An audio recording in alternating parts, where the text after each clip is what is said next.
Okay, you're right. Welcome to your tutorial learning about the circumference of a circle. Today we're going to firstly learn about what the circumference is, which should hopefully be revision, and then we're going to work out how to measure it.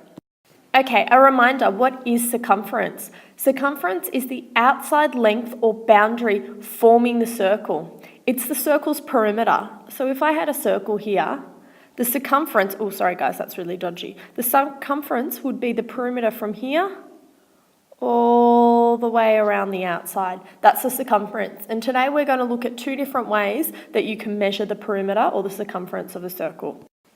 Okay, there's two ways to work it out, depending on which measurement you'd have. Now, if you remember from last lesson, you were labelling a circle with all the different parts, and you would have labelled two parts. You would have labelled a diameter and a radius, amongst other things.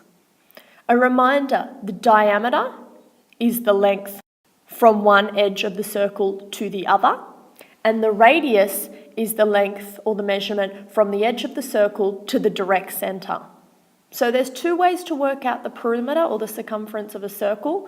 It's either using the diameter or using the radius. So we use the first formula. It's circumference, that's C, equals pi multiplied by D, or diameter, sorry. So the D stands for diameter, the C stands for circumference, okay? And there's this new figure that I'm introducing you guys to, which is pi, which is something really, really interesting. And it's actually the ratio of the circle's circumference to its diameter. And the really cool thing is that pi works every single time. Pi works no matter how big our circle is, okay? So it's a new thing that I'm going to introduce you to. You don't have to remember what its value is. I'm going to show you how you can work it out on the calculator, okay? So that's if I have the measurement of a diameter. If I have a measurement of a radius, okay, I can manipulate this formula and say that the circumference is 2 multiplied by pi multiplied by a radius, okay? Because 2 of my radiuses would be equivalent to the diameter. So if I get given a radius, I can use the formula C equals 2 pi r. If I get given the diameter, I can use the formula C equals pi multiplied by d. A very quick reminder, see how I don't have any multiplication symbols in here? I just say pi d and 2 pi r. That's because we assume when there is no operator between two values, we assume that the multiplication goes in there. So just like we did with our formulas for area, we assume there's a multiplication sign in there. So let's look at our first example. Our first example here, we get given the diameter. Okay, so we get given the diameter and we're asked to find the circumference of the following circle. Okay, so we put in our formula, circumference equals pi d. Sorry, my pi, I'm drawing it a little bit funny, but pi d. Okay, and then I substitute into my formula. C equals pi multiplied by 24, which is my diameter, because here in the picture it tells me that it's 24.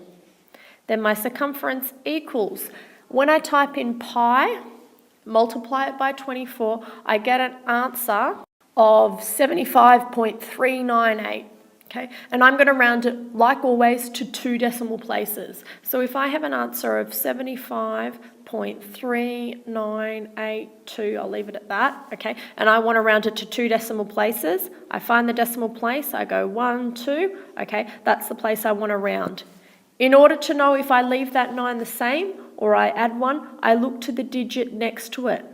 If that digit is 5 or above, I round up. If it's 5 or below, I leave the 9 the same. In this case, it's an 8, so it'll round up. Now, it's 39 at the moment, so if I round it up 1, it becomes 75.40. Okay, and my original measurement, I asked myself, what was it originally measured in? It was measured in centimetres, so my answer is in centimetres. And it's pretty simple, guys. It's as straightforward as that. Okay, this time I don't have a diameter. In this case, I have the radius. So I use the formula circumference equals 2 pi r. Okay, I know that's the formula that I use. Now I simply substitute that into the formula. 2 multiplied by pi multiplied by the radius, which is 5. Okay, and then when I plug that into my calculator, I get an answer of 31.41592. Okay, I've got lots of stuff there. Okay, so I'm going to round it to 2 decimal places. I find the decimal point. I go 1, 2, beautiful. That didn't look like I did the right thing there. I'm just going to wipe that out. Okay, let me fix that up. 1, 5, okay. So I find the decimal point. I go 1 place, 2 places, okay. So it's the 2 places, it's the 1 here. I look to the point next to it. Okay, I look to the number next to it, and that's a 5. So that tells me that that 1 needs to be rounded up. So my answer becomes 31.42 because I've rounded up. 415 is closer to 42 than it is to 41.